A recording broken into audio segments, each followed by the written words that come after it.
성도 여러분, 오늘도 주님과 함께 복된 하루 되시기 바랍니다. 우리 함께 9월 샘물의 기도 하나님께 올려드리겠습니다. 우리의 삶에 아름다운 열매 맺기를 원하시는 하나님, 오늘 하루 나의 삶 속에서도 주께서 허락하시는 귀한 열매 맺게 하소서. 먼저 회개에 합당한 열매를 위해 기도합니다. 나의 죄 위에 십자가에 달려 돌아가신 주 예수님, 이 시간 겸손히 엎드려 회개하오니 나를 새롭게 하소서. 오늘 하루 살아가는 동안 모든 무거운 짐과 얽매이기 쉬운 죄를 벗어버리고 회개에 합당한 열매를 맺게 하소서. 거짓 없이 사람을 대하고 거칠애가 아닌 진실함으로 가정과 이웃을 사랑하게 하소서. 목장 안에서 불평 없이 서로 따뜻하게 대접하기를 힘쓰고 하나님의 여러 가지 은혜를 맡은 선한 청지기로서 서로 봉사하게 하소서. 이처럼 회개에 합당한 열매를 맺음으로 주를 향한 나의 마음을 삶으로 나타내게 하소서. 입술의 열매를 위해 기도합니다. 사람의 입에서 나오는 열매로 인하여 배부르게 된다고 말씀하신 하나님, 나의 입에서 나오는 말이 아름다운 열매되어 우리에게 베푸신 이 하루를 풍성하게 살게 하소서. 직장과 사회에서 만나는 사람들과 대화할 때 그들을 세우고 격려함으로 입술의 열매를 풍성히 맺게 하소서. 이유 없이 사람을 험담하거나 비하하는 말하지 않도록 성령께서 나의 혀를 통제해 주셔서 내 입술로 주의 이름을 높이고 찬송하게 하소서. 빛의 열매를 위해 기도합니다. 빛의 열매는 모든 착함과 의로움과 진실함이 있다고 말씀하신 하나님, 오늘 하루 삶 속에서 빛의 열매를 맺게 하소서. 주의 선하심을 본받아 착한 행실로 이웃을 환대하고 그리스도의 의로움을 힘입어 오늘 하루 계획된 일들을 올곧게 처리하게 하소서. 이 땅에 빛으로 오신 주님, 오늘 하루 내가 만나는 모든 사람을 말과 혀로만 사랑하지 말고 행함과 진실함으로 사랑하게 하시어 빛의 열매에 영글게 하소서. 영혼 구원의 열매를 위해 기도합니다. 믿음의 결국 곧 영혼의 구원을 받음이라 말씀하신 주님, 주를 향한 이 믿음으로 나의 영혼이 구원을 얻게 하소서. 여호와여, 은총을 베푸사 사랑하는 가족들, 사랑하는 목장 식구들을 구원하소서. 오늘 하루 내가 선 이곳이 땅끝이라 여기고 만나는 이들에게 주의 복음을 전하여 사랑하는 내 주님께 영혼 구원의 열매를 올려드리게 하소서. 예수님의 이름으로 기도합니다. 아멘. 이제 하나님 말씀을 보겠습니다. 오늘 함께 나눌 말씀은 사무엘하서 1장 17절에서 27절 말씀입니다. 다윗이 이 슬픈 노래로 사울과 그의 아들 요나단을 조상하고 명령하여 그것을 유다 족속에게 가르치라 하였으니 곧 활노래라. 야살의 책에 기록되었을 때 이스라엘아, 내 영광이 산 위에서 죽임을 당하였도다. 오호라, 두 용사가 엎드러졌도다. 이 일을 가드에도 알리지 말며 아스글론 거리에도 전파하지 말지어다. 블레셋 사람들의 딸들이 즐거워할까? 할례 받지 못한 자의 딸들이 개가를 부를까 염려로다. 길보아 산들아, 너희 위에 이슬과 비가 내리지 아니하며 재물 낼 밭도 없을지어다. 거기서 두 용사의 방패가 버림바 됨이니라. 곧 사울의 방패가 기름 부음을 받지 아니함 같이 되미로다. 죽은 자의 피에서 용사의 기름에서 요나단의 활이 뒤로 물러가지 아니하였으며 사울의 칼이 헛되이 돌아오지 아니하였도다. 사울과 요나단이 생전에 사랑스럽고 아름다운 자이더니 죽을 때에도 서로 떠나지 아니하였도다. 그들은 독수리보다 빠르고 사자보다 강하였도다. 이스라엘 딸들아, 사울을 슬퍼하여 울지어다. 그가 붉은 옷으로 너희에게 화려하게 입혔고 금놀이개를 너희 옷에 채웠도다. 오라, 두 용사가 전쟁 중에 엎드러졌도다. 요나단이 내 산 위에서 죽임을 당하였도다. 내 형 요나단이여, 내가 그들을 애통함은 그대는 내게 심히 아름다움이라. 그대가 나를 사랑함이 기이하여 여인의 사랑보다 더하였도다. 오라 두 용사가 엎드러졌으며 싸우는 무기가 망하였도다 하였더라. 오늘 말씀의 제목은 미움에서 자유하려면입니다. 혹시 여러분은 누군가로부터 생명의 위협을 받은 적이 있으신가요? 다윗은 당대 최고 권력자로부터 무고하게 오랜 기간 동안 심각한 생명의 위협을 받았습니다. 그래서 다윗은 놉 땅과 블레셋 땅으로 아둘람 굴과 모압으로 헤렛, 엔게디 동굴, 바란 광야 등지를 10년 이상 도망자로 그리고 망명자로 살아야 했죠. 그의 지긋지긋한 도피 생활은 결국 사울 왕이 죽게 되면서 끝이 나게 됩니다. 오늘 본문은 다윗이 길보아 전투에서 전사한 사울과 요나단의 죽음을 애도하는 장송시입니다. 그런데 언뜻 보면 마치 다윗이 고도의 정치적인 쇼를 하고 있는 것 같이 보입니다. 당시 다윗이 사울의 미움을 받는 정적이었다는 것은 온 나라가 다 아는 사실이었죠. 다윗과 요나단 사이에는 워낙에 각별했기 때문에 다윗이 요나단의 죽음을 슬퍼하는 것은 이해가 되고도 남음이 있습니다. 그런데 문제는 사울이죠. 그 원수 같은 정적이 죽고 이제서야 겨우 자유하게 되었는데 다윗이 기뻐하기는커녕 자기의 옷을 찢고 울며 금식을 합니다. 그리고 비탄시를 지어서 슬픔을 노래하고 그 시를 유다 온 족속에게 가르치게 합니다.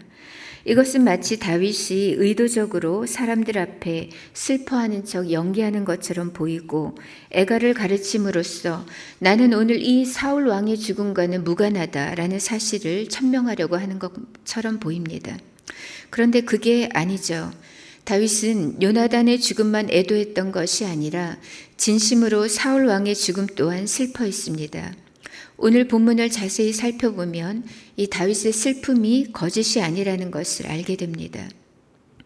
그렇다면 다윗은 어떻게 그토록 자기를 괴롭혔고 집요하게 죽이려고 했던 사울을 이렇게 애도할 수 있을까요? 다윗은 어떻게 그 깊은 미움의 굴레에서 자유한 사람이 되었을까요? 오늘은 그 이유에 대해서 함께 묵상하고 싶습니다. 첫 번째로 다윗이 미움에서 자유할 수 있었던 것은 그가 거시적인 관점에서 바라보았기 때문입니다. 즉 다윗은 하나님 나라의 관점으로 오늘 사울과 요나단의 죽음을 바라보고 해석하고 있습니다. 19절 말씀을 보시면 다윗이 이렇게 노래하죠.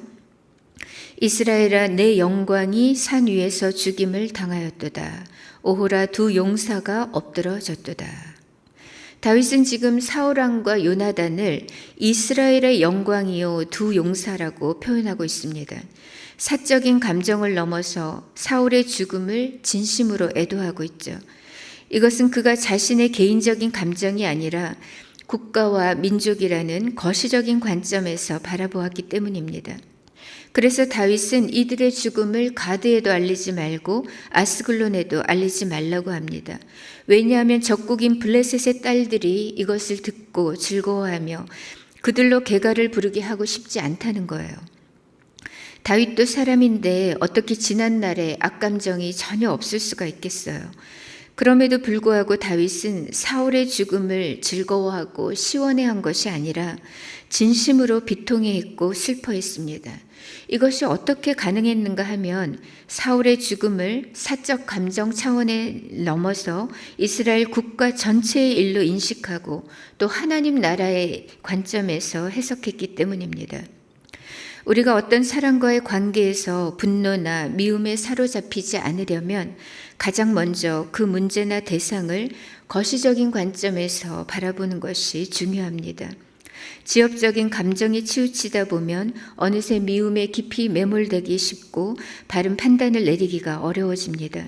그러면 마귀로 틈을 주게 되고 하나님의 그 관점을 놓치게 되는 거죠. 오늘 다윗은 사울과 요나단의 죽음을 국가적인 슬픔으로 봅니다. 그리고 거시적인 차원에서 바라보았죠. 그러했기 때문에 다윗은 미움에 갇히지 않을 수 있었고 진심으로 애도할 수 있었습니다. 만약 오늘 여러분 가운데 누군가가 껄끄럽고 불편하고 미워지는 사람이 있다면 가장 먼저 하나님의 관점으로 바라보시기 바랍니다. 사적인 감정을 넘어 거시적으로 바라볼 수 있다면 허탄한 미움에서 우리가 조금은 더 자유할 수 있을 것입니다. 두 번째로 다윗이 미움에서 자유할 수 있었던 것은 그가 사람의 강점과 장점에 주목했기 때문입니다. 일반적으로 한 사람의 생애를 평가할 때는 그의 인생을 통전적으로 바라보라고 합니다. 통전적이란 말은 전체적으로 또 전인적으로 바라본다는 뜻이죠. 아무리 위인이라고 하더라도 그 삶을 자세히 들여다보면 누구나 약점과 치부도 함께 가지고 있음을 알게 됩니다. 훌륭한 위인들도 그렇다면 악인을 향한 우리의 평가는 더욱더 냉혹할 수밖에 없죠. 그런데 우리는 보통 바라보고 싶은 것을 바라보려고 하는 경향이 있습니다. 그 사람을 좋아하면 그의 모든 것을 다 좋게 해석하려고 하고 그 사람이 싫으면 모든 것을 다 평가절하하려고 합니다. 사람에 대한 감정이 좋지 않으면 그의 모든 것들이 다 미워 보이는 것이죠. 그런데 오늘 다윗의 자세를 보면 사울을 전체적으로 바라보고 있습니다. 다윗은 사울의 악함과 약함을 누구보다 잘 아는 사람이었습니다. 그러나 그럼에도 불구하고 다윗은 오늘 사울의 강점은 강점대로, 그의 장점은 장점대로 인정하고 있습니다. 이것이 다윗으로 하여금 사적인 미움에 매몰되지 않게 했습니다. 사울은 불순종과 교만과 어리석은 질투로 하나님 앞에 결국 형편없는 지도자가 되어버렸죠. 그는 기름 부음 받은 왕이었지만 자신의 힘으로 권력을 유지하려고 했고 자신의 사위이자 신실한 부하였던 다윗을 죽이려고 했습니다. 하지만 이런 사울도 처음부터 그랬던 건 아닙니다. 처음에는 겸비한 왕이었었고 또 한때는 36만 명의 군사를 직결시켜서 단숨에 길랏 야베스를 구원해내기도 했습니다. 물론 요나단 또한 혈혈단신으로 온 블레셋 진영을 흔들어 놓았던 명장이었고 용장이었죠. 사울왕과 요나단이 전사한 길보아는 블레셋과의 그 격전지였습니다. 그들은 누가 뭐라고 해도 실제로 이스라엘 나라를 위해 싸우다가 장렬히 전사했던 용사 중에 용사였던 것입니다.